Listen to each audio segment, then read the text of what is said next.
Should now be seated at the table that has the green dot on your name badge. And again, I would like to welcome to the podium Harleen Marwa, who is a student at the George Washington University School of Medicine and Health Sciences.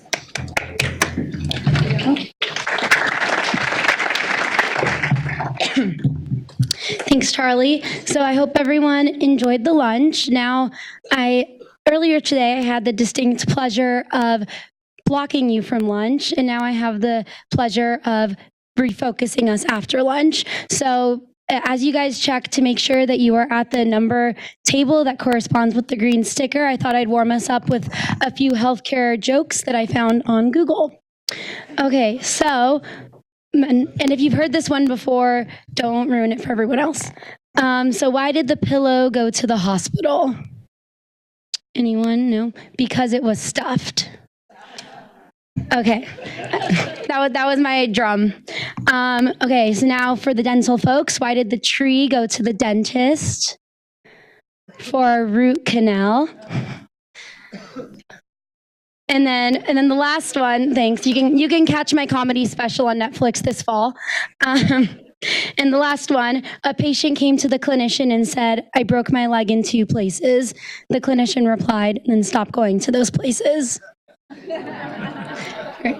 Okay, so now that we've had a small laugh and are looking forward to my upcoming Netflix special, we can refocus for our afternoon discussions. So these table discussions will have similar ground rules as our conversations this morning. They will last for 30 minutes. The questions are both in your packet, and I think I can't see the monitors if they're displayed on the monitors. But really what I want to remind everyone is to use the appreciative inquiry approach. So as we're approaching these questions, like was discussed this morning, focus on what are the environments that we need for these things to do well in, what are the ideal environments, and let's really focus on solution making and working towards positive change. So with that, before you begin the discussions, please at your tables identify a recorder, a reporter, and a timekeeper. We'll reconvene after 30 minutes. I will use the random number generator to select 8 tables to come out and have their reporters share their thoughts. We hope that you fully take advantage of this opportunity to have open and honest conversations to explore with colleagues how experiences in the clinical learning environment can shape identity formation for clinicians. Thank you.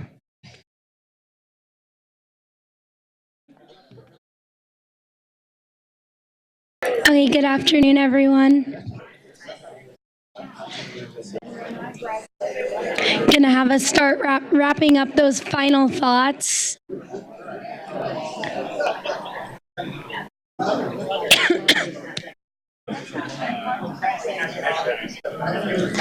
Okay, I'm glad to see that we've all had such fruitful discussions. And everyone seems excited to share with the room. So as we did this afternoon, we used a random number generator to determine which 8 tables will have their reporters come out and share their thoughts. So those tables are number 14, 13, 7, 10, no, I said 10, 17, 9, 16, and 5. So if you can send your reporters up to the front of the room. And for those other tables, you could take your sigh of relief. Okay, and as folks walk to the front of the room, we'd like to share some of the results from our poll everywhere from our online participants.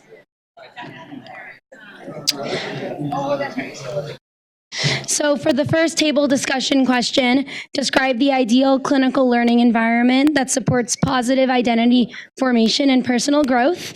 We had poll everywhere responses that included structured time for reflection and capitalizing on the strength of interprofessional members of the team.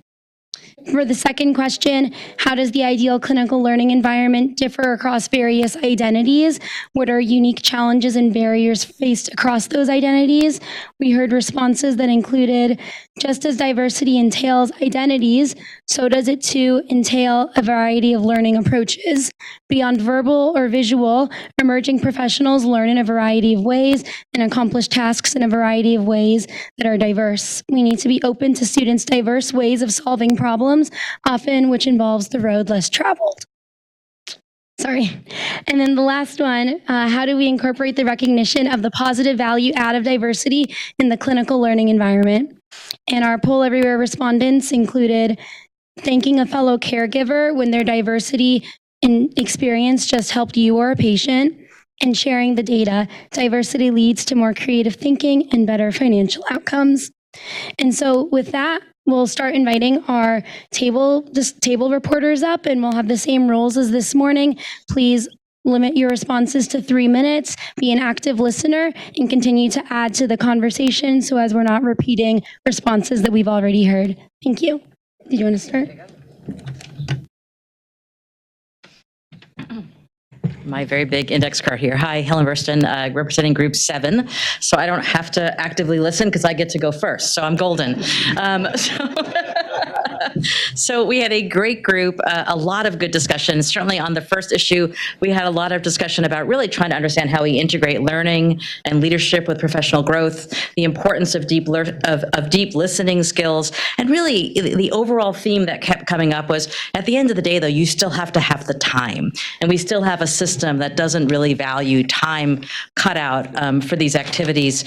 Also, the reality that there are still issues with medicine still being very hierarchical. There's still safety issues of people feeling safe in terms of challenging others at a different level of the hierarchy. We talked about shame and vulnerability. We felt like it's a collective responsibility to ensure everyone is learning with an eye towards your true north being about how do we improve the patient and improve patient care. Talked a lot about the importance of understanding both explicit and implicit biases and their role in terms of expectations, particularly the question around how you might see different expectations depending on the person's demographics or other interests. We also talked about, let me get to the last one here and I'll wrap it up. I think there's still a mentality that we can just kind of fix things. We can fix things with a pill, fix things with a procedure, and it isn't always logical then that you would specifically focus on the learning environment. And we have to create flexible models of training that really work well. And then finally, for the last question, we talked a lot about diversity. We were all a little worried about the fact we've been talking about it for a very long time, and we haven't seen a whole lot of action about how to actually move beyond talking about it, talking about implicit bias, but what are we actually going to do to improve diversity? Can we begin actually focusing on, for example, when there are improved outcomes based on increased diversity and pushing that model out there to try to use it as a lever to try to drive greater focus on diversity, really taking the time to understand other people's backgrounds also requires time to really be able to do cultural humility well. You have to be able to have that inquisitive nature and have the time to ask those questions, and very much the importance of being an ally, hearing from others, ensuring that you help be part of the solution, and again, just wrapping up, again, the take home for us was these are all really important issues. We're a little worried. We've been talking about them for a very long time, and we have to move from talk to action, and we have to begin addressing the systemic barriers that go beyond even these cultural concerns. Thank you.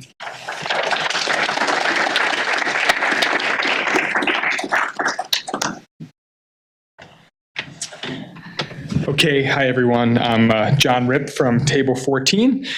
So for our first question in describing the ideal clinical learning environment that supports positive identity formation, we talked about this idea of an environment in which you learn to have compassion for yourself, that your identity is allowed to be supported in a way in which you can feel like you've arrived at the right place, sort of addressing that imposter syndrome. We also spoke a lot about the impact of culture and leadership. That really this is about creating a culture that supports your positive identity formation, and that really it's good role modeling, it's leadership that can do that, and that you feel like you have someone that you can see like you, who role models behaviors, and also getting at a little bit into the next question. How do you support various identities? having a diverse community, one in which you can see someone, not necessarily a leader, but maybe someone who's a few years ahead of you that looks like you. And so you can feel like I can, if they can do it, I can do it too.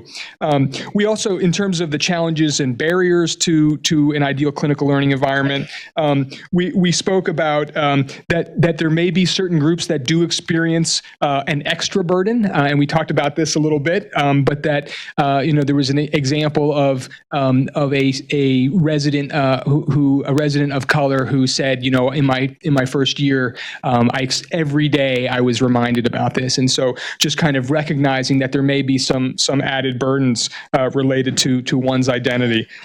Also, this idea of over romanticizing the past, that well, this is how we've always done it, and so this is how it goes. And even in places that have been active to address the issues, that maybe it's you feel like, well, we've checked that box already because we have a diversity group or a diversity leader. And then finally, how do we incorporate the recognition of positive value add of diversity? We started from the point that this is a value add, that diversity is a value add, and the challenge is how do you actually incorporate it? And you have to be intentional about it. You have to include a variety of voices. And we talked about this idea of diversity and inclusion. So you can have strong efforts that recruit, right? And so you can make the room look diverse, but really, if your goal is to incorporate that within the culture, then you need to talk about inclusion as well. And so that when people arrive, they feel part. And again, that's the culture, and those are the leaders who are supporting that. So thank you.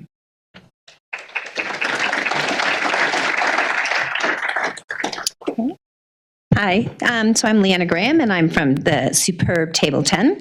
So in our learning environment, I'll just cover some of the highlights that we haven't heard before, it's back to that creating that safe psychological space, trust in both directions, and learning from each other. We talked a lot about being very comfortable in who you are as your profession before you can be really strong in interprofessional teams. And one of my colleagues talked about interprofessional team collaboratives, and that's how we learn best. Going back to the speaker earlier today, it's again thinking about where folks are in their career and the different age ranges that we see in our both our learners and our mentors and our teachers is to be very thoughtful of. And then again, it's always the sky is the limit in terms of thinking of the widest possible strategies and options available when we're considering strategies. Sorry.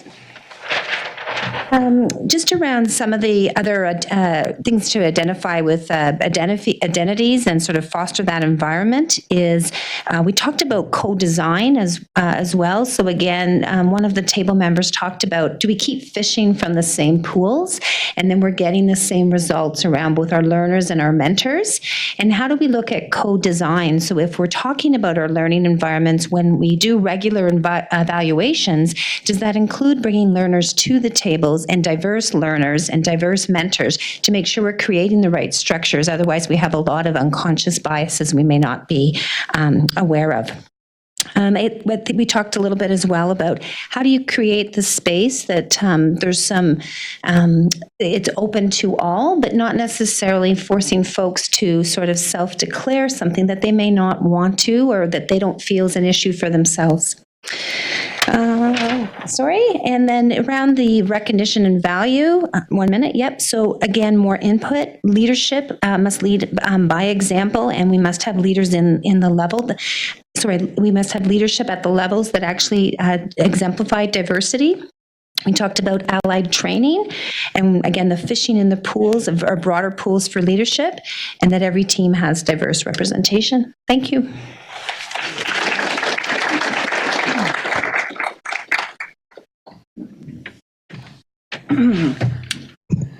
Good afternoon. I'm Fan Tate from tables 11 and 13. So I'm just saying, we have two tables. A lot has been covered already, so I'll just try to highlight a little bit. When we talked about the ideal learning environment, we specifically talked about time. If you really want to learn, and if you really want to understand diversity, and you want to learn from your mentors, you have to have some time to do that. And sometimes that might be late at night. We heard examples of that. Unfortunately, it could be late at night or early in the morning, but it's learning while you're doing it, and it's giving feedback at that time. Not 3 days later, not 5 days later, but appropriate feedback in a timely fashion, in a safe environment that's non-punitive. So I think those are the things that we talked about a little bit. When we talked in terms of number 2, you heard it, but I'd just like to reiterate, there's such a huge difference between diversity and inclusion. We've learned that over the years when we say we're going to have a family member be part of, just as an example, be part of the discussion. Check. How could a family member, without help and support and even understanding what was going on, how could they succeed in a team base if they haven't had that opportunity or you haven't talked to them ahead of time? So it's the inclusion. And we heard about this last year. We talked about it. Year before, we talked about it. I remember the team that talked about that. So difference between inclusion and diversity. Cultures vary broadly. And I think the other thing that we had, don't assume that you understand my culture, right? Even if you talk like I do, Southern, but you know, there's so many different cultures. So I think sometimes we make the assumption that we get it. You are this, this, and this. So you get labeled in someone else's mind as being from that culture, so you'll react this way. So I think that was really important that we don't make assumptions about cultures. And I'll leave it at that. And then the last one, we know recognizing the value of the individuals. But I think the one thing that we would add to that is we have to be self-aware of our assumptions. So whether you're looking at implicit bias that was mentioned earlier, but we actually all make assumptions, and we have to be self-aware of that so that we don't go down a path that will lead us in the wrong direction. So no assumptions. A lot of times you just have to listen. And so you listen first, and what we said with some of the guidelines for today. So thank you, team.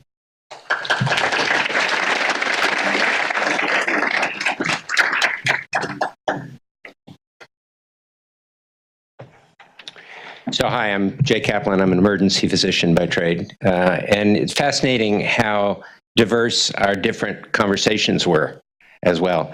Because what we talked about was a little bit different. Time has been mentioned as being really important. And we thought also that focus was really important, that the concept of identity and what it is that each of us wants to be known for is not a question that gets posed. And that it's important to pose that as a question in the clinical learning environment, which is, what's your destination? Where are you going? What is it you want to be known for? And that leadership needs to support that, and that in that regard, what people want to be known for may vary. And so that one size doesn't fit all. And so if we look at the ideal clinical learning environment, it may be very different for different individuals. And so there is a base model that needs to be developed for the ideal clinical learning environment. And there also needs to be a toolbox of different capabilities or different approaches that may work better for some than for others. In terms of, we heard the phrase intentional approach. We thought there needs to be an intentional approach to mentorship and coaching, and that one of the key things is that a lot of us and a lot of folks who are currently teaching and coaching and mentoring have not really been given skills training in that. And that's very important, that we make sure that those who are giving the coaching and the training have skills in that. And in that regard, also in terms of dealing with the bias in the next question, which is the unique challenges and barriers, it's not only the challenges that are outside of us, it's also the challenges that are inside of us. And that we also need skills training in terms of how to deal with it, how to deal with when you're faced with bias. As one of our colleagues said, that he was an anesthesiologist putting a Swan-Ganz in someone, and a surgeon walked in and called him Walter, the name of an orderly, and he said, "I'm not Walter." And that was it. But then how to exactly deal with it? And then we also talked about the fact that that no personal life experience is irrelevant, and that that while there may be a bias in terms of teachers, in terms of those around us, there's also bias in terms of patients. And we need to recognize that as well. And then finally, in terms of the last question, we thought that it's real important to create opportunities to walk in each other's shoes. So one exercise which is, I'll tell you about me, you tell me about you, and then I have to introduce you and you have to introduce me, is a very worthwhile exercise and tool that can be used. And that there is a business case for diversity and inclusion, but there's also an ethical case. We can't only focus on the business case, and also in terms of patient and clinical outcomes and the patient experience of care, all of those can benefit from diversity. Thank you.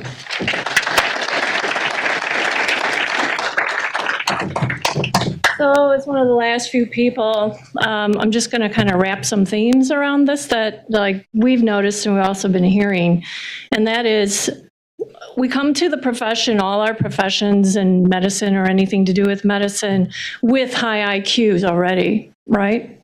Otherwise, we wouldn't get into schools.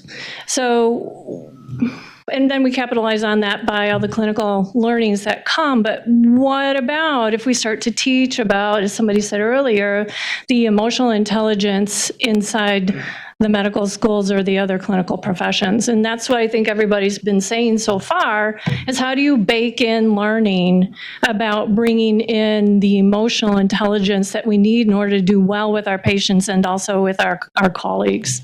So some of the things that came out of identity formation, the ideal clinical environment, is how do you bake in processing this with faculty? How do you bake in safety of supervision and even bringing this up? You know, when you're working with your supervisor, something that might be about you and how you respond to the world, the profession, and your patients. And as somebody that this is my field, so to speak, I have a personal bias towards doing personality inventorying in the early phases of graduate training so that people start to develop some awareness of who they are, and then in terms of their profession and what their choices could be along the way in their profession as they grow clinically. How does ideal learning environment change with environments and personal identities?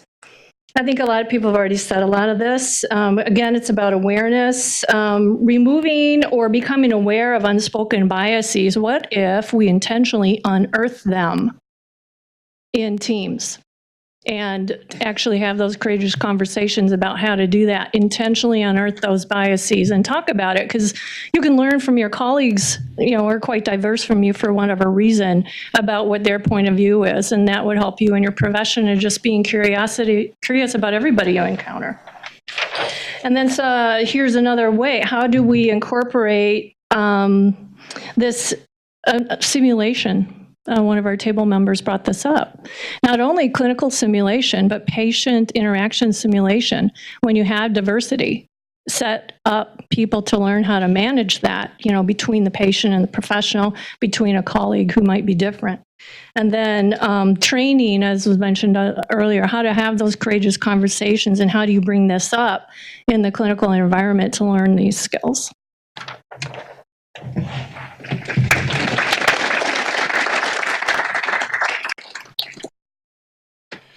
My name is David Rogers, and for the purpose of this presentation, my identity is I'm the reporter for Table 9.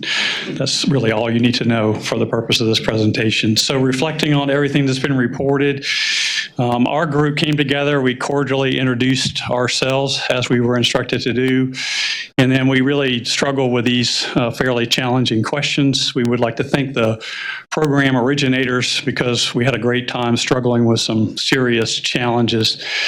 We had a really frank, cordial, and civil exchange of ideas. In some cases, we disagreed, and we were able to listen respectfully. And so I guess what I would say is really the answer to all these questions is we should behave more like this group behaved than like we usually behave in terms of respectfully listening listening, giving people space, celebrating the different disciplinary perspectives. Beyond what's been shared already, I think one thing that our group deliberated on that I think would bring value to the conversation is if we're serious about improving all diversity in the health professions, we're going to have to engage with the education community and get really involved way earlier than we've traditionally contemplated. That too often, really after primary school, if we don't have people sort of on track academically, they're just not available for us to recruit into health professions. So I really think this is a tremendous opportunity, but a challenge for those of us in academic health centers who get the great privilege of having learners, that we really need to go out and help the general society improve education for everyone at all stages. Thanks.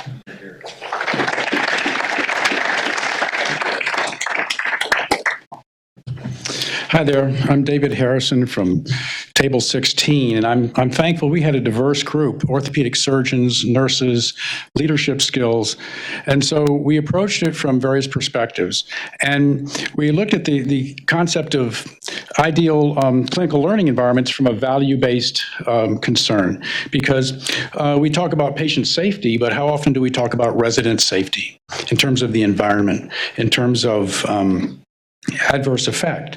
So we looked at transparency, and we looked at some of the problems of leadership skills and needing to enhance those leadership skills, especially when there's a conflict of interest. An example is some of our program directors are so busy practicing they don't have time to direct, and that's reflected in some of the evaluations and the self-perceptions of the resident who sees themselves as just a form of labor to be burned out. And so that affects their identity. We looked at the problem of deliberate mentoring, where mentoring skills are actually brought forward, certified, encouraged, articulated of expectations, because we had a concern of some mentors did not demonstrate skills in which you wanted those residents to actually acquire. We looked at the difference between compassion and competition, and that was articulated on the 22nd this past week at a very fine webinar. And we noticed that, in fact, it changes the entire climate and the entire culture. And that was what brought forward one of the issues. Elizabeth had fantastic writing skills. So basically, the issue was we noticed a systemic dysfunction and inconsistencies in the education. In some places, there was such a high increase in admission rates that there is no way of actually covering the level of work. And so it built in frustration before they even arrived at the hospital. The challenges that they talked about was, how do you actually engage the resident over a long term so they can navigate their profession? The conversations sometimes were absent on that. And to close, we looked at the problem of silo work between some of the departments. And there was frustration expressed because at times one chair or one department didn't actually coordinate with the other. And we found that to be a problem, especially when they were looking at medical teams and trying to be a synergy. So, thank you.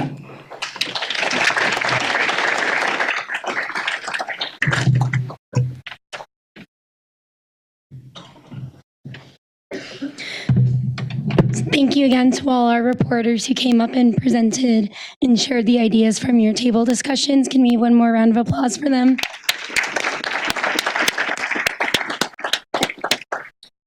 You know, after hearing and reflecting what everyone has had to say today, I think some of the key themes that have come out include that the ideal clinical learning environment offers flexibility so that people can achieve the identities that they're looking for in their own ways. So as I was reflecting on this and trying to think about how I should close today, I thought about how I prepared for this session. And when I was asked to moderate today, I started talking to myself the way I did when I started medical school. And that was with a lot of I'm onlys. So when I started medical school, I would say to myself, I'm only a first-year medical student. I've only done one one rotation. I've only done one block. And so when I prepared today, I said, what am I going to tell people if I've only just started my third year of medical school? And I reflected on what has helped me form my professional identity while I'm still early in my career. And I thought about an experience that I had this October when I was riding an airplane. And to my luck, they asked, is there a doctor on the plane? And I stayed silent and I waited. Was there a doctor on the plane? There had to be.